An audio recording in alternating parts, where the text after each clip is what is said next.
ഇന്ന് നല്ലൊരു നാടൻ റെസിപ്പിയാണ്. എൻ്റെ അമ്മച്ചി ഉണ്ടാക്കുന്ന കപ്പ റെസിപ്പീസിൽ എനിക്ക് ഏറ്റവും ഇഷ്ടപ്പെട്ടതാണ് ഈ കപ്പ മുളകിടിച്ചെടുത്തത്.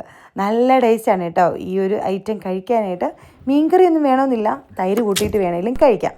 അപ്പോൾ എങ്ങനെയാണെന്ന് നോക്കാം. എല്ലാവരും ഉണ്ടാക്കുന്നതായിരിക്കും, ഉണ്ടാക്കാത്തവരുണ്ടെങ്കിൽ ഇതുപോലൊന്ന് ട്രൈ ചെയ്ത് നോക്കേ. അപ്പോൾ ആദ്യം കപ്പ തൊലിയെല്ലാം കളഞ്ഞ് കഴുകിയെടുക്കണം. എന്നിട്ട് നമുക്കിത് ഇതുപോലെ ഒന്ന് കൊത്തിയെടുക്കാം. സാധാരണ നമ്മൾ കപ്പ വേവിക്കുമ്പോൾ കൊത്തത്തില്ലേ, അതുപോലെ ഒന്ന് കൊത്തി വയ്ക്കാം. നന്നായിട്ട് കഴുകിയിട്ട് ഒരു പാത്രത്തിലിട്ട് കൊടുത്ത് വെള്ളം ഒഴിച്ച് ഉപ്പിട്ടിട്ട് ഒന്ന് വേവിച്ച് മാറ്റി വയ്ക്കാം. ഇനി ഒരു പാൻ വെച്ച് അതിലേക്ക് വെളിച്ചെണ്ണ ഒഴിച്ച് കൊടുക്കാം. കടുകിട്ട് പൊട്ടിക്കണം. കുറച്ച് ചെറിയ ഉള്ളിയും കുറച്ച് വെളുത്തുള്ളിയും കൂടെ ഒന്ന് ചതച്ചെടുത്തിട്ടുണ്ട്, അതുകൂടി ഇട്ട് കൊടുക്കാം. പിന്നെ കൂടെ നമ്മുടെ മെയിൻ ഐറ്റമായ ഇടിച്ച മുളക് അതൊരു 2 ടേബിൾ സ്പൂൺ അങ്ങിട്ട് കൊടുക്കാം. കുറച്ച് കറിവേപ്പില അതങ്ങ് ഏറെ ഇട്ടോ, നല്ല ടേസ്റ്റാണ്. പിന്നെ നമുക്ക് ഇതൊന്ന് മൂത്ത് വരുമ്പം ഇച്ചിരി മഞ്ഞൾപ്പൊടി ഇട്ട് കൊടുത്ത് നന്നായിട്ട് മിക്സ് ചെയ്തിട്ട് കപ്പ വേവിച്ച് ഇട്ട് കൊടുക്കാം. നന്നായിട്ടൊന്ന് മിക്സ് ചെയ്തെടുത്താൽ നല്ല അടിപൊളി കപ്പ ഉടച്ചത് റെഡി ആയിട്ടുണ്ട്.